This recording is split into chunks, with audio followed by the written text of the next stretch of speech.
Fala galera do Futebol no Rio, eu sou o Luciano Winkler e tô aqui para mais um cara a cara, dessa vez Flamengo e Bahia, um duelo tão aguardado. O Flamengo fez uma grandíssima campanha, né, cara? Ganhou do Chelsea, ganhou do europeu do seu grupo, ficou em primeiro lugar, mas ainda assim deu azar de pegar o Bayern de Munique. Time que tinha tudo para ser o primeiro, mas acabou poupando contra o Benfica na última rodada e perdendo o jogo. Então um duelo duríssimo pro Flamengo, que agora tem uma chave dificílima. Parece que o Flamengo tá na Champions League, né, cara? O Flamengo tem Bayern de Munique, se passar tem PSG, se passar tem Juventus ou Real Madrid. E é isso, irmão. O Flamengo, se falar que tá na Champions League, ninguém ia desacreditar. Enquanto a partida, se o Flamengo ganhou uma competição dessa, né, meu amigo? Esquece também. Mas vamos direto, vamos pro cara a cara. Vamos com o Neuer Rossi. Pô, fica até de leal pro Rossi, né, cara? Isso aí não dá pra fazer enrolação. Eu sempre fui um dos maiores defensores do Rossi, cara. Quando todo mundo falava que ele não era confiável, que o Rossi falhava, que isso e aquilo outro, eu sempre defendia. Agora ele vive uma grandíssima fase. É um dos principais jogadores do Flamengo.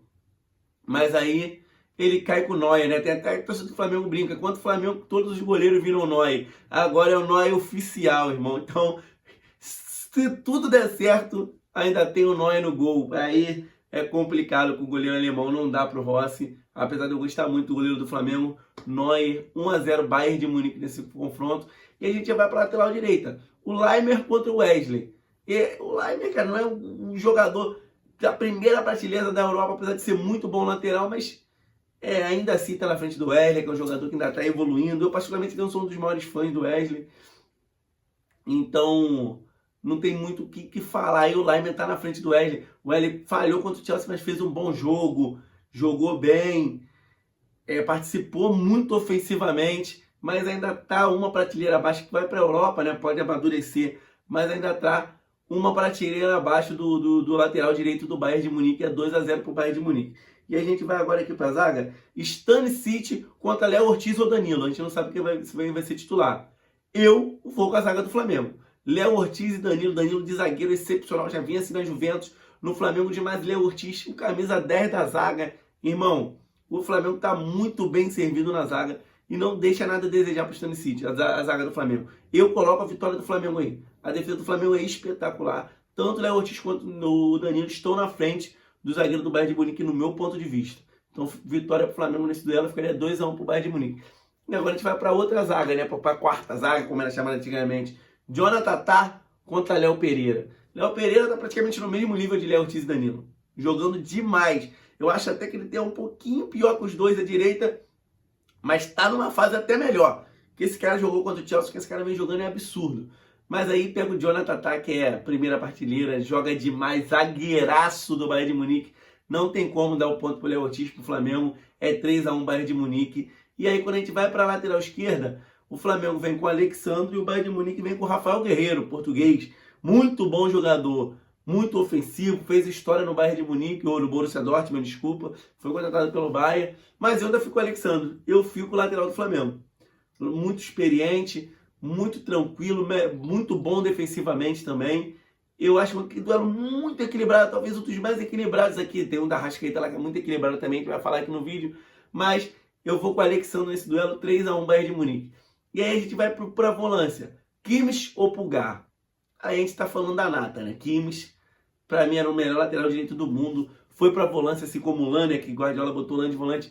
E é um dos melhores volantes do mundo também. Joga demais, apesar do Pulgar ser um grande jogador. Todos do Flamengo falam, apesar de ser um grande jogador, porque é um grandíssimo jogador do Bayern de Munique, é a mesma coisa. Mas o Kimmich está na frente, é 4-2 pro Bayern. Aí a gente vai para Goretzka e Jorginho. Cara, Jorginho. Porque Jorginho demonstrou contra o Chelsea que ainda está no nível altíssimo, assim como na Europa. E quando ele estava na Europa, nunca jamais ninguém ia falar que o Goretzka era melhor que ele. Então, o Jorginho está na frente do Goretzka para mim. Ponto do Flamengo. O Flamengo equilibra isso aí. O Flamengo vai para um 4-3 ali, Bayern de Munique. O Flamengo faz um ponto, 3, 4-3 Bayern de Munique. E aí, o bicho começa a pegar ele na parte ofensiva, porque quando a gente chega no ataque, a gente tem Olise contra Gerson. Gerson, inclusive, que vai sair do Flamengo, mas tá fazendo um Super Mundial, assim, esplendoroso, irmão. Não tá deixando de desejar nada pro jogador da hora. Ele fez uma jogada contra o Chelsea que eu falei, cara, a gente merece muitos jogadores brasileiros, irmão. Muitos europeus não fazem essa jogada, cara. O Palmer, por exemplo, não faz. Protegeu, driblou um, driblou outro. Um jogador espetacular. Mas o Olise vive um momento esplendoroso.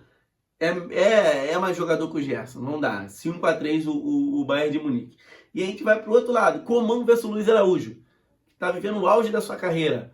Mas o Coman, apesar de não ser um jogador brabo demais, como muitos acharam que seria, ele, o Gnabry, que a gente vai falar mais na frente, o Sané, mas ainda tá na frente do Luiz Araújo, né, cara? Não dá, tá 6-3 Bayern de Munique. E aí a gente vai pro Gnabry e Arrascaeta. Eu até já soltei do Gnabry, soltei lá no início da Arrascaeta, porque pra mim o Arrascaeta é melhor que o Gnabry.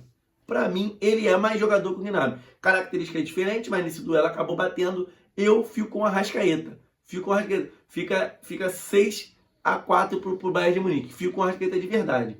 Um jogador com muita visão de jogo, muita categoria, muito técnico. Claro, o Gnabry também joga demais, mas eu fico com o Arrasca.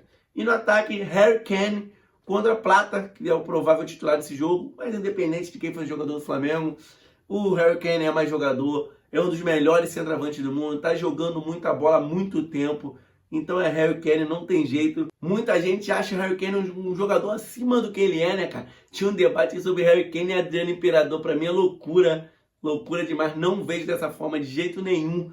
O Adriano Imperador tá um patamar muito acima, se fosse o cara que eu daria para o Imperador o voto muito, muito, muito na frente.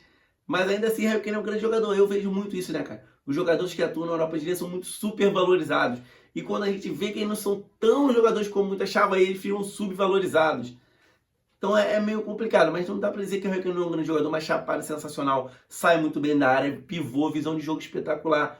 Mas aí também, vamos lá, querer botar ele no mesmo balaio que Adriano Imperador, cara, eu já acho loucura.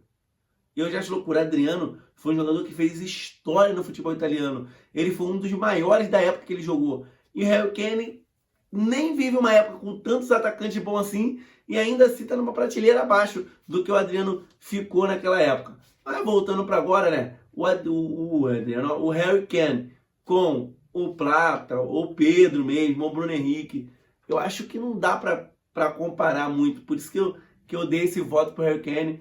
E assim, é um jogador que vai dar muito trabalho para a defesa do Flamengo, até mesmo também no jogo aéreo. A defesa do Flamengo vai ter que estar muito, muito, muito ligada, como todo mundo, né, cara? O Bayern de Munique vai tentar fazer uma pressão alta. O Flamengo gosta de atrair o adversário para pegar as costas. Esse é o jogo. A questão é, o Flamengo vai conseguir pegar as costas? Eu acho que a chave do jogo tá nessa saída de bola do Flamengo ali. Vocês conseguem entender? Para mim, a chave do jogo toda tá ali. Se o Flamengo conseguir sair, tem jogo total. Se o Flamengo não conseguir sair, o Bayern vai ficar martelando até fazer o gol. Mas, cara, como eu falei sobre o calor, o Flamengo pode levar esse jogo aí para os 20 minutos finais. Se tiver vivo ali, cara, o Bayern, por mais que tenha um elenco, por mais que roda, o Bayern vai sentir. Os europeus estão sentindo a pena. Já deu uma temperatura de mais de 30 graus nessa partida. Então, se o Flamengo conseguir ficar vivo até os 20 e pouco do segundo tempo, a partir dali, irmão, tudo pode acontecer. Aqui no Uruguai ficou 7-4 Bayern de Munique. Então, o Flamengo venceu com, vamos lá, venceu com o Léo Ortiz ou Danilo na zaga, venceu com o Alexandre, venceu com o Jorginho e venceu com a Arrascaeta, 7-4. Então, assim, mais equilibrado do que muita gente pensou. Vai ter jogo, pra mim vai ter jogo, não vem com essa que, não vai ter jogo não, pra mim vai ter jogo sim. O Flamengo pode sim dar dentro com o Bayern de Munique, pode vencer, vai ter um calor infernal nos Estados Unidos e a gente vai ver o que vai acontecer nessa partida aí. Quem gostou desse conteúdo, galera, se inscreve no canal, vai lá, curte, comenta, se gostou, manda pros amigos verem também. Valeu, galera, dá uma moral pro amigo, dá uma moral pro futebol no Rio, tamo junto, um abraço e até a próxima.